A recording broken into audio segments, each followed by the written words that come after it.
भाजपा के मायाजाल में मायावती, सपा की मजबूत रणनीति। केंद्रीय गृह मंत्री अमित शाह के द्वारा डॉक्टर भीमराव अंबेडकर पर दिए गए विवादित बयान के बाद विपक्ष आक्रामक रूप में नजर आ रहा है। एक तरफ जहां सपा और कांग्रेस ने जमकर प्रदर्शन किया, वहीं 8 साल बाद बहुजन समाज पार्टी के कार्यकर्ता भी सड़क पर नजर आए। बीते 8 वर्षों में देश में घटनाएं घटीं और कई प्रदर्शन हुए, लेकिन उसमें बहुजन समाज पार्टी की भागीदारी नज़र नहीं आई। वहीं आपको बता दें कि 2024 में राजनीति की रणनीति में इतनी नीति बन गई कि कई दलों की राजनीति ने नई करवट ले ली।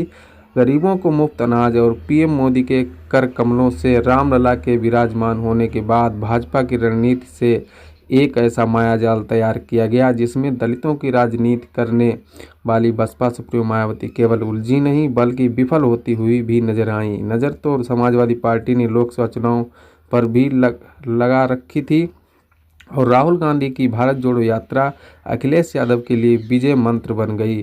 सपा के राजनीतिक इतिहास में वर्ष 2024 स्वर्णिम अक्षरों में दर्ज हो गया। भले ही केंद्र में सरकार न बन सकी, लेकिन लोकसभा चुनाव में समाजवादी पार्टी 37 सीटें जीतकर भाजपा से भी आगे निकल गई।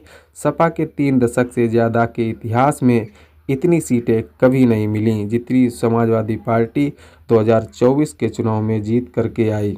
इतना ही नहीं, वहीं अखिलेश यादव के नेतृत्व में सपा देश की तीसरी सबसे बड़ी पार्टी बन गई। इसी वर्ष हुए उपचुनाव में समाजवादी पार्टी को झटका जरूर लगा, लेकिन बाबा साहब अम्बेडकर पर केंद्रीय गृह मंत्री अमित शाह के विवादित बयान ने विपक्ष को बड़ा मौका दे दिया।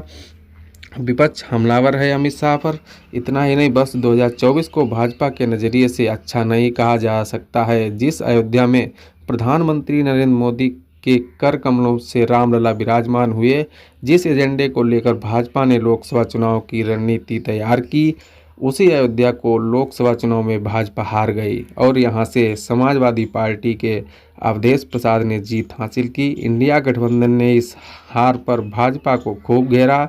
वहीं उत्तर प्रदेश में भारतीय जनता पार्टी की लोकसभा सीट 62 से घटकर 32 और एनडीए की यानी कि इंडिया की 64 से 36 एनडीए की रह गई। और भले ही भाजपा ने उत्तर प्रदेश विधानसभा के उपचुनाव में 9 में से 7 सीटें जीती हों।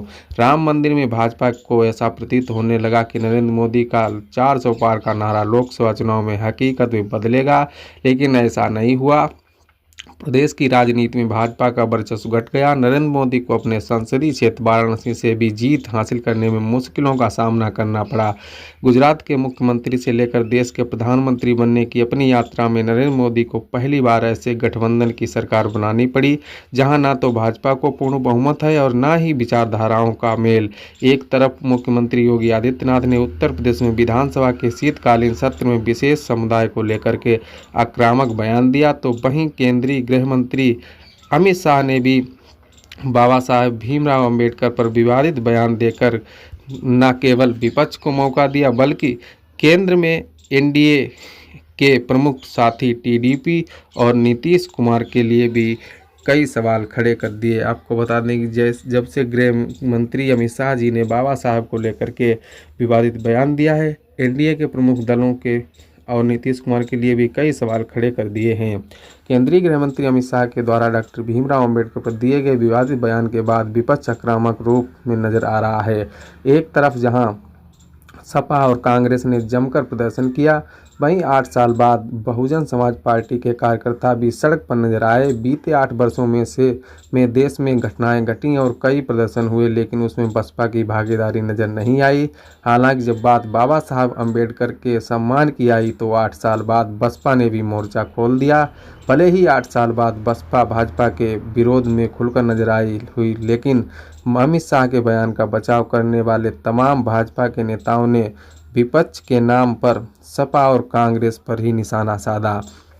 जब 8 साल बाद बहुजन समाज पार्टी सड़कों पर आई बाबा साहब के मान सम्मान पर, तब भाजपा के लोगों ने कांग्रेस और सपा पर ही निशाना साधा, बसपा का जिक्र नहीं किया। इसे भाजपा की रणनीति का हिस्सा भी माना जा रहा है। इतना ही नहीं, बीते कई वर्षों में लगातार विफल होती बसपा ने कभी खुलकर भाजपा का विरोध नहीं किया। वहीं बसपा का कोर वोट बैंक भाजपा समेटने में कामयाब भी नजर आई, लेकिन 2024 के लोकसभा चुनाव में ये वोट बैंक इंडिया गठबंधन की ओर ट्रांसफर होता हुआ